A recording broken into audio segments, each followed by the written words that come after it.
채용을 좀 해볼 생각인데, 근데 이게 선의로만 안 되잖아요, 그죠? 거기에 대해서는 어떤 지원이나 혜택이 가능하도록, 특히 지방. 좀 좋은 지적 같습니다. 네. 더 없으면 교육부 보고 넘어가죠. 네. 다음으로 국가 균형 성장에 부응하기 위한 지방대학 육성 방안에 대해서 보고드리겠습니다. 다른 분야도 마찬가지지만 우리나라는 우수한 대학의 수도권 쏠림이 계속되고 있습니다. 이것은 청년들의 수도권 쏠림을 더욱 가속화하고 수도권과 비수도권의 격차를 더욱 크게 만들고 있습니다. 그래서 서울대로 상징화되는 우수대학을 지역 곳곳에 육성하는 소위 서울대 10개 만들기가 국가 균형 성장을 위해서 필요한 이유입니다. 지방대학 육성 방안을 말씀드리겠습니다. 먼저 인재 양성 국가 균형 거점으로서 거점 국립대의 혁신입니다. 5극 3특 성장 엔진과 연계한 지산 학연 협력 기반 연구대학으로 거점 국립대를 혁신하겠습니다.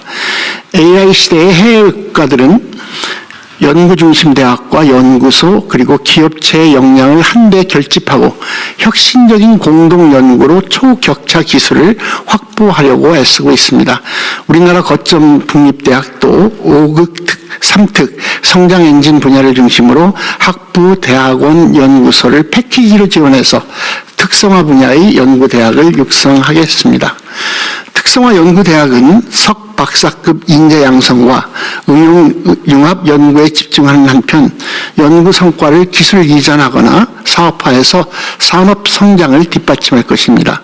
이를 위해서는 지역 내 기업, 출연연, 과학기술원, 지역 대학들과 전면적인 협력 체계가 필수적입니다.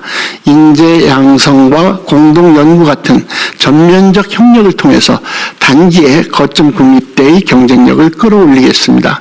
특히 연구대학의 성과를 창출하는 핵심이라고 할 수 있는 우수 교원을 유치할 수 있게 연구비나 정주 지원 패키지를 마련하고 기업과 출연연 등에 자유롭게 겸임 또는 겸직을 하면서 현장에 필요한 연구에 매진할 수 있도록 하겠습니다. 8쪽입니다. 다음으로 모든 거점 국립대의 학부 교육 혁신으로 가고 싶은 대학을 만들겠습니다. 현재 우리 사회는 AI 시대에 필요한 기본 역량과 글로벌 경쟁력을 갖춘 현장 경험이 많은 인재를 원하고 있습니다.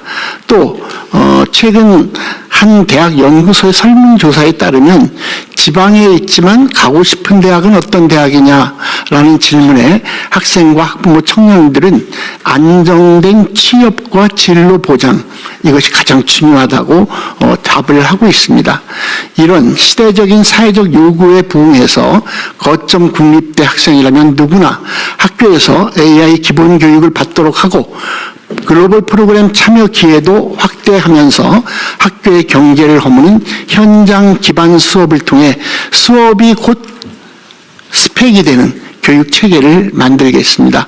아울러 입학과 동시에 취업이 보장되고 기업 맞춤형 인재를 양성하는 계약학과를 확대해서 청년들의 취업 걱정을 덜어주도록 하겠습니다. 마지막으로 거점 국립대가 지역의 선도대학으로서 다른 지방대학과 자원을 함께 공유해서 중소규모 지방대학도 동반 성장할 수 있도록 지원하겠습니다. 이러한 거점 국립대 혁신을 뒷받침하기 위해서는 정부 차원의 전폭적인 지원이 당연히 필요합니다. 우선 안정적이고 지속적인 교육재정 확충을 해 나가겠습니다. 향후 거점 국립대에 대한 지원은 5년간 약 4조 원 이상이 추가 소요될 것으로 예상하고 있습니다. 수도권과 비수도권 간 교육비 격차가 상당한 만큼 재정당국과 협력해서 필요한 재원을 단계적으로 확충해 나가야 할 것입니다. 정부 재정지원과 함께 대학도 자체 수익을 확대하기 위하여 거점 국립대 학생 1인당 교육비를 2030년까지 단계적으로 상향할 수 있도록 하겠습니다. 다음으로 지방대학의 혁신을 위한 각종 규제 완화를 적극적으로 추진하겠습니다.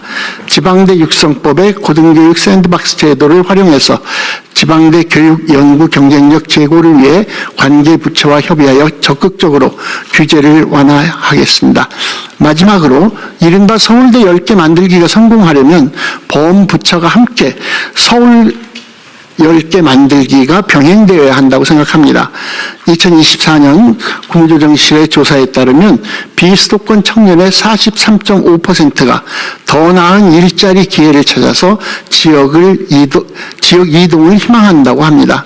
졸업 후 청년들이 자기 지역에서 역할을 할 수 있도록 모든 부처가 협력해서 지역에 좋은 청년 일자리를 만들고 정주 인프라 개선에 힘써야 할 것입니다.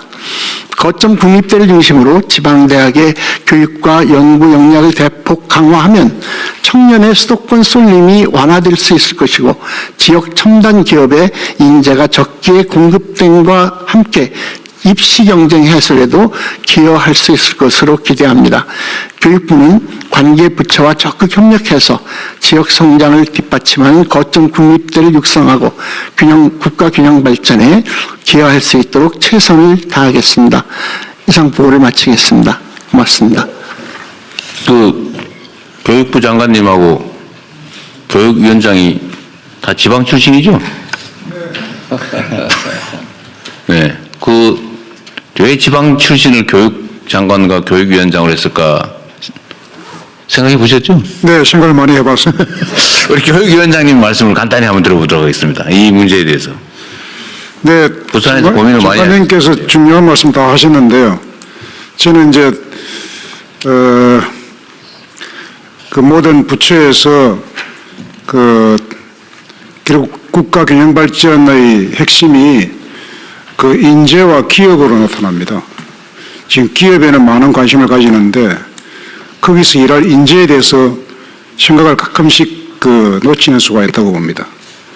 거기서 일할 사람이 누구인가를 생각해 보셔야 됩니다. 지금 이제 수도권 대학에서 졸업을 하면은 이른바 취업 난방 한계선이 판교다 이런 말이 있습니다. 그래서 지역 기업의 첨단 기업이나 대기업들이 네. 채용, 그 부분에서 큰 어려움을 겪고 있기 때문에 그 점에 좀 집중해서 여러 가지 방안을 생각하고 있습니다. 네. 이거 뭐 현상이야 우리가 다 이해하고 있는데 대책이 뭐냐 언제나 실현 가능한 실효성 있는 대책이 뭐냐가 중요하겠죠. 뭐 연구 고민을 많이 해주시고요. 어쨌든 대학원 연구기관뿐만이 아니라 초중고 교육 여건을 어떻게 만드냐도 매우 중요하지 않을까 싶네요. 네, 그렇습니다. 네, 대통령님 지방시대 위원장입니다. 네. 이쪽입니다. 이쪽이라 그러면 어차피 안 돼. 어느 쪽인지 모릅니다. 교육부 장관님께서 잘 정리를 해주셨는데요. 국정기획위원회에서 협의할 때부터 서울대 10개 만들기를 교육부의 고유 사업이 아니라 균형성장과 관련된 사업이다라는 걸 여러 번 협의를 통해서 이제 지금까지 여기까지 정리가 되어 왔는데요. 교육부 차원에서는 잘 정리가 된 것 같은데 문제는 이제 현장에 대학들 내려가 보면 교육부 사업만 있는 게 아니라 여러 부처의 사업들이 중복되는 것들이 되게 많습니다. 예를 들면 산업부의 첨단산업 특성화대학 사업도 있는데 이것도 교육부가 진행하는 지금 서울대 10개 만들기나 라이즈 사업하고 비슷한 측면이 있고요. 가기부도 또 가기원뿐만 아니라 관련된 R&D 사업을 가지고 대학과 연계된 사업들이 많이 있고 중기부도 창업 관련된 지원 사업들이 여러 개가 이렇게 많이 중복되고 걸쳐 있는 게 많아서 이 부분은 서울대 10개 만들기를 매개로 한 전략산업과 그에 필요한 인재 양성 프로젝트를 관련 부처들이 좀 통합적으로 논의하고 정리해 나갈 수 있는, 중복을 정리해 나갈 수 있는 그런 체계가 좀 하나 필요하지 않을까. 그 부분에 대해서 한번 좀 논의해서 네. 체계를 만들 수 있도록 했으면 좋겠다는 건의를 드립니다. 네, 한 말씀만 드려도. 네, 말씀하세요. 저희가 이 주제를 가지고 공부하면서, 교육부 직원들에게 그렇게 여쭤봤습니다. 그동안 과거 정부에서도 계속해서, 지방대학을 살리기 위한, 많은 노력, 그리고 지방대학을 잘 살려서 지역 아이들이 지역에서 취업하고 살 수 있도록 하기 위한 노력을 하고 교육부에서도 굉장히 많은 재정 투여를 했는데 계속 실패했다. 근데 이번에는 성공할 수 있다는 자신감 그 근거가 뭐냐 이렇게 담당 국장에게 여쭤봤는데 그랬을 때 바로 나온 대답이 바로 지금 위원장님께서 말씀하신 과거에는 교육부 혼자 했다면 이번에는 교육부가 한 분야를 맡고 국가 전체가 여러 부서가 함께 힘을 모아주는 것이 가장 큰 힘이다. 두 번째는 실질적으로 하자고 하는 것에 비해서 재정 지원이 필수적으로 들어가는데 일정한 장기적인 재정 지원에 관해서 구체적인 계획이 되어 있고 그것을 올해부터 실질적으로 풀어가고 있다. 물론 국가재정 전체의 상황을 보면서 단계적으로 해 나가겠지만 이런 정부의 지속적인 의지, 재정 투자 이런 것들이 함께 이 일을 성공적으로 할 수 있게 하는 동력이다 이런 말씀을 나눈 적이 있습니다. 위원장님 말씀하신 것처럼 모든 부서가 함께 도와주실 때 이게 진짜로 네. 국가 균형 성장에 도움이 될 것이라고 생각합니다. 고맙습니다. 네, 대통령 국가교육위원장입니다. 너무 세부적으로 얘기하는 거 좀 나중에 하시고. 네. 네, 말씀하십시오. 간단하게 말씀드리겠습니다. 우선 빠른 속도로 동원할 수 있는 수단이 공공기관 지역인재 채용제도인데요. 지방대 육성법은 교육부가 담당하고 있고 혁신도시법은 국토부가 담당하고 있습니다. 이것을 합리화하면 지역인재의 수도권 쏠림을 막을 수 있는 강력한 빠른 수단이 됩니다. 두 번째로는 의대의 경우에 지금 지역인재 전형 의무 비율이 2000년도까지 30%였습니다. 근데 그 뒤에 이제 가령 부산대학교의 경우는 제가 취임한 이후에 바로 80%로 올렸거든요. 그런데 아무 문제 없이 잘 작동되고요. 그 아이들은 수도권으로 빠져나갈 가능성이 거의 없습니다. 네, 그래서 의료계에서 크게 환영하는 그런 수단이 있고요. 네. 지역에 많은 대학병원을 가진 대학들이 바로 쓸 수 있는 수단이고 또 하나는 인재 양성과 인재 양성과 유치도 중요한데 인재 특히 석학들의 유출을 막는 것도 굉장히 시급합니다. 가령 중국 같은 경우에는 천인 계획이라고 해서 연봉 3배 정도를 제시하면서 뽑아가고 있는데 방어할 수 있는 수단이 없습니다. 그런데 우리나라의 경우는 석좌 교수제도, 석학 교수제도까지도 65세 정년이 묶여서 65세가 되면은 석좌 교수도 대학을 떠나야 됩니다. 그런 문제, 그런 규제부터 풀어서 그리고 풀고 또 대우를 높이고 해서 석학들을 국내에 그대로 네. 남아서 연구할 수 있도록 하는 것이 좀 시급합니다. 네, 그런 것들을 포함해서 교육위원회가 할 수 있는 일들을 나중에 정리를 한번 하십시오. 네, 정리를 한번 하시고 지방 어쨌든 이게 지금 오늘 다른 부처들 얘기를 좀 다 듣고 마저 좀 하도록 하겠습니다. 네.